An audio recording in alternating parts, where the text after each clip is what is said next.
Hello friends, मैं doctor Sunita Beniwal, assistant professor of economics, government girls college Hetamsar Jhunjhunu.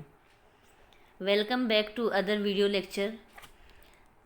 जैसा कि आप सबको याद ही है कि पिछले वीडियो लेक्चर में हमने classical and Keynesian model of income and employment के बारे में पढ़ा है, और आज हम पढ़ेंगे difference between classical and Keynesian model of income and employment.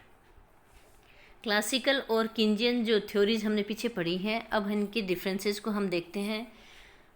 जो सबसे पहले हम देख रहे हैं कि जो क्लासिकल मॉडल है वो ये मानता है कि जो फुल एम्प्लॉयमेंट है वो एक जनरल कंडीशन है, यानी इकोनॉमी में जो हम इक्विलिब्रियम या संतुलन का बिंदु जो है वो हमेशा ही फुल एम्प्लॉयमेंट के पॉइंट पर पाया जाता है।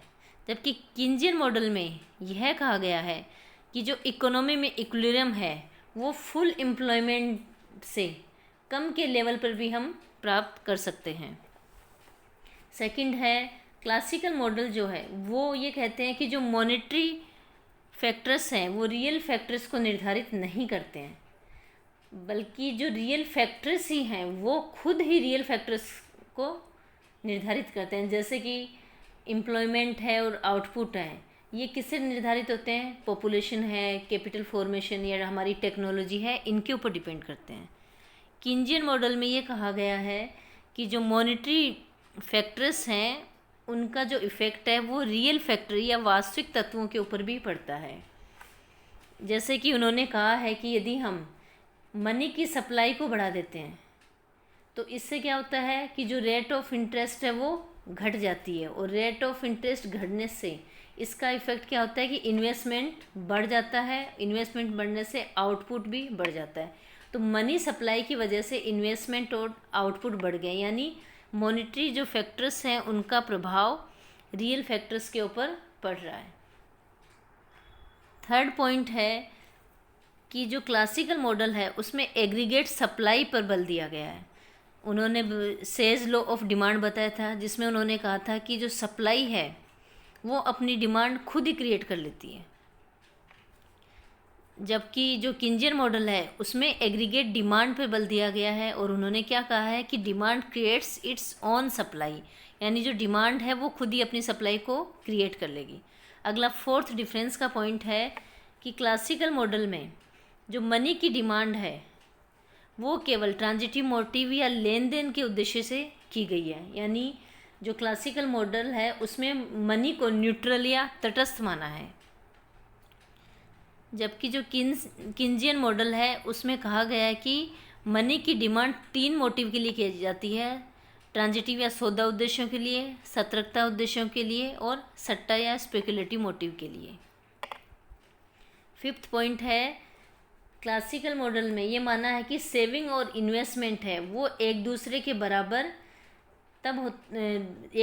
बराबर जो रेट ऑफ इंटरेस्ट है उसमें होने वाले परिवर्तनों की वजह से होते हैं।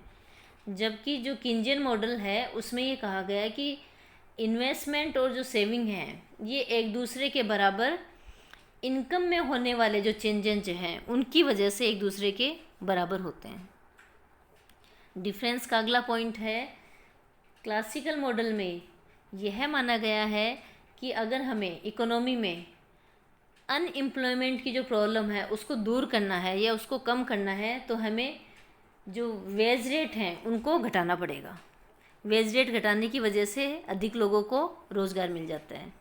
किन्स के मॉडल में ये कहा गया है कि इकोनॉमी में अनएम्प्लॉयमेंट की प्रॉब्लम को दूर करने के लिए हमें इफ़ेक्टिव डिमांड को बढ़ाना चाहिए, क्योंकि अगर क्लासिकल मॉडल के अकॉर्डिंग हम यदि वेज रेट को अगर हम कम कर देते हैं तो वेज रेट घटाने से लोगों की जो परचेजिंग पावर या जो उनकी क्रय शक्ति क्षमता है वो घट जाती है, और जिससे हमारी एग्रीगेट डिमांड कम हो जाएगी और अनएम्प्लॉयमेंट की प्रॉब्लम और ज़्यादा बढ़ जाती है। इसलिए किन्स का कहना है कि अनएम्प्लॉयमेंट की प्रॉब्लम को कम करने या दूर करने के लिए हमें वेज रेट को घटाने के बजाय इफ़ेक्टिव डिमांड है उसको बढ़ाने पे बल दिया है। नेक्स्ट पॉइंट है, क्लासिकल मॉडल में ये कहा गया है कि इकोनॉमी में अपने आप ऑटोमेटिक एडजस्टमेंट होते हैं और जिनकी वजह से फुल एम्प्लॉयमेंट की कंडीशन जो है वो हमें देखने को मिलती है। और इस स्थिति में हमें किसी भी तरह के गवर्नमेंट इंटरवेंशन या सरकारी हस्तक्षेप की आवश्यकता नहीं होती है।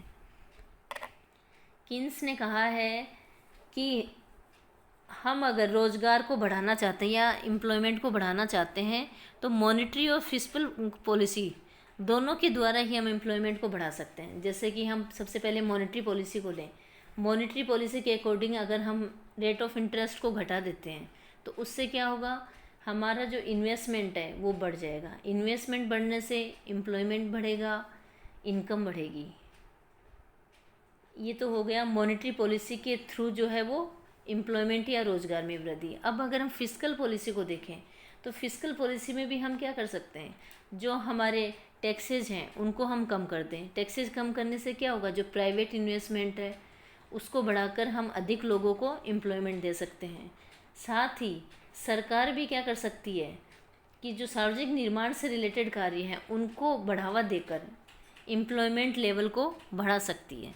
तो क्लासिकल मॉडल में तो ये कहा गया है कि गवर्नमेंट के रोल की कोई आवश्यकता नहीं है, इकोनॉमी में अपने आप एडजस्टमेंट होते हैं। किन्स के अनुसार मॉनेटरी और फिस्कल पॉलिसी दोनों का यूज करके हम एम्प्लॉयमेंट को बढ़ा सकते हैं।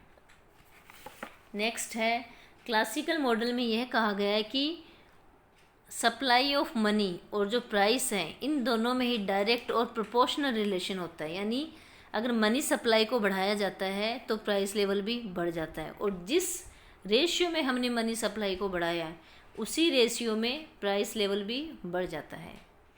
किन्जियन मॉडल में ये कहा गया है कि मनी सप्लाई और जो प्राइसेज होती हैं उनमें डायरेक्ट रिलेशन ना होके इनडायरेक्ट रिलेशन पाया जाता है। जैसे मनी सप्लाई को हम बढ़ाते हैं तो कीमतें तुरंत सीधे नहीं बढ़ती हैं, बल्कि जैसे मनी सप्लाई को बढ़ाते ही पहले रेट ऑफ इंटरेस्ट घट जाती है। रेट ऑफ इंटरेस्ट घटती है तो इससे हमारा इन्वेस्टमेंट बढ़ जाता है, और इन्वेस्टमेंट बढ़ता है तो हमारी लागतों यानी हमारी कॉस्ट में चेंजेज आते हैं, और फिर उसका प्रभाव जो होता है वो प्राइसेस के ऊपर पड़ता है। तो मनी सप्लाई का इफ़ेक्ट जो होता है वो प्राइसेस पे डायरेक्ट रूप से नहीं पड़ता है। अगला पॉइंट है कि क्लासिकल मॉडल में जो एग्रीगेट सप्लाई कर्व है उसको वर्टिकल माना गया है, यानी वो वाई एक्सिस के लंबवत होता है। किन्जियन मॉडल में जो एग्रीगेट सप्लाई कर्व है उसको बताया गया कि वो ऊपर की ओर उठता हुआ होता है। नेक्स्ट पॉइंट है, क्लासिकल मॉडल में एग्रीगेट डिमांड यानी समग्र मांग को मुद्रा के स्टॉक के ऊपर डिपेंड बताया गया, यानी मनी की जो मात्रा है उसके ऊपर निर्भर करती है एग्रीगेट डिमांड।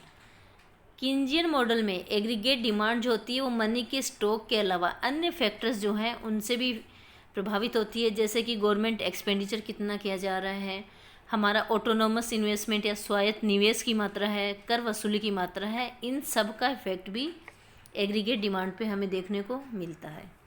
नेक्स्ट पॉइंट है, क्लासिकल मॉडल में कहा गया है कि जो वेज रेट हैं वो पूर्णतः परिवर्तनशील होती हैं, यानी नम्य होती है। इसका मतलब है कि लेबर मार्केट में जो हमारी डिमांड ऑफ लेबर है और सप्लाई ऑफ लेबर है उनकी वजह से वेज रेट को हम कम या ज़्यादा कर सकते हैं, वो उनको परिवर्तित किया जा सकता है।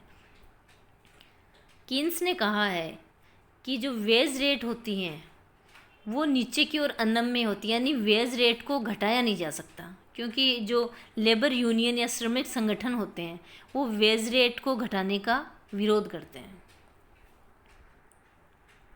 अगला डिफरेंस का पॉइंट है कि क्लासिकल मॉडल में अबाध व्यापार की नीति या पॉलिसी ऑफ लेजे फेयर का समर्थन किया गया है, यानी फ्री मार्केट की कंडीशन को माना गया है। गवर्नमेंट का कोई भी हस्तक्षेप या इंटरवेंशन नहीं होता है। किन्जियन मॉडल में गवर्नमेंट के सक्रिय और प्रभावी हस्तक्षेप के ऊपर बल दिया गया है। इकोनॉमी में अगर प्राइवेट इन्वेस्टमेंट कम है तो पब्लिक इन्वेस्टमेंट या गवर्नमेंट इन्वेस्टमेंट के द्वारा हम इस कमी को पूरा कर सकते हैं। कहने का मीनिंग है क्लासिकल मॉडल में गवर्नमेंट के रोल को नहीं शामिल किया गया है और किन्जियन मॉडल ने गवर्नमेंट के इफ़ेक्टिव रोल को शामिल किया है। क्लासिकल मॉडल के अकॉर्डिंग आउटपुट और जो एम्प्लॉयमेंट हैं दोनों ही किससे निर्धारित होते हैं? प्रोडक्शन फंक्शन से निर्धारित होते हैं। आउटपुट और एम्प्लॉयमेंट दोनों ही उत्पादन फलन से निर्धारित होते हैं। किन्स के मॉडल में कहा गया है कि आउटपुट तो एम्प्लॉयमेंट से निर्धारित होता है, जबकि एम्प्लॉयमेंट स्वयं जो है वो इफ़ेक्टिव डिमांड जो है उससे प्रभावित होता है। नेक्स्ट 14वां पॉइंट है कि क्लासिकल मॉडल में यह कहा गया है कि रेट ऑफ इंटरेस्ट का जो निर्धारण होता है वो क्लासिकल मॉडल में उस बिंदु पर होता है जहाँ पर सेविंग और इन्वेस्टमेंट एक दूसरे के बराबर होते हैं। किंजियन मॉडल में कहा गया है कि रेट ऑफ इंटरेस्ट वहाँ डिसाइड होती है जहाँ डिमांड फॉर मनी और सप्लाई ऑफ मनी एक दूसरे के इक्वल होते हैं। अगला डिफरेंस का पॉइंट है कि क्लासिकल मॉडल में ये कहा गया है कि जब फुल एम्प्लॉयमेंट का लेवल मिल जाता है तो उसके बाद फुल एम्प्लॉयमेंट लेवल जब मिल गया है तो उसके बाद एम्प्लॉयमेंट तो बढ़ेगा नहीं, तो केवल क्या बढ़ती हैं? प्राइसेस बढ़ती हैं और डिमांड बढ़ती है। फुल एम्प्लॉयमेंट के बाद में हमारा आउटपुट है और एम्प्लॉयमेंट है वो दोनों ही कांस्टेंट रहते हैं, केवल प्राइसेज और डिमांड बढ़ती है। वहीं किन्स के मॉडल में ये कहा गया है कि एग्रीगेट डिमांड बढ़ने पर प्राइसेस तो बढ़ती हैं, साथ में एम्प्लॉयमेंट और आउटपुट भी बढ़ते हैं। नेक्स्ट पॉइंट है, क्लासिकल इकोनॉमिस्ट ने माना है, लॉन्ग रन को अपने मॉडल में शामिल किया है क्योंकि जो फुल एम्प्लॉयमेंट है वो लॉन्ग रन में ही पॉसिबल है। किंजियन मॉडल में कहा गया है कि हमारी जो इकोनॉमिक एक्टिविटीज़ हैं वो शॉर्ट रन से ही रिलेटेड है, क्योंकि लॉन्ग रन में तो हम सभी मर जाते हैं। तो क्लासिकल मॉडल तो लॉन्ग रन से रिलेटेड है और जो किंजियन मॉडल है वो शॉर्ट रन से रिलेटेड है। क्लासिकल मॉडल जो है वो स्टैटिक है और किंजियन मॉडल है वो डायनेमिक है। अब हम लास्ट पॉइंट देखें तो हम ये बताएंगे कि जो क्लासिकल मॉडल है वो लेस प्रैक्टिकल है और इसके कंपैरिजन में जो किंजियन मॉडल है वो मोर प्रैक्टिकल है।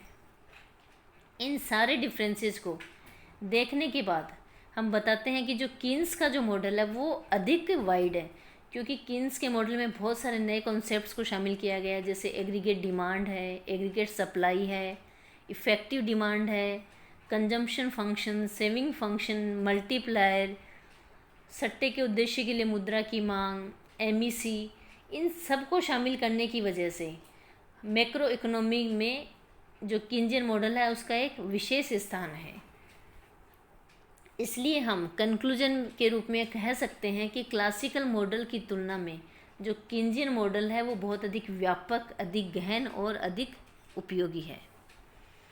Thank you students.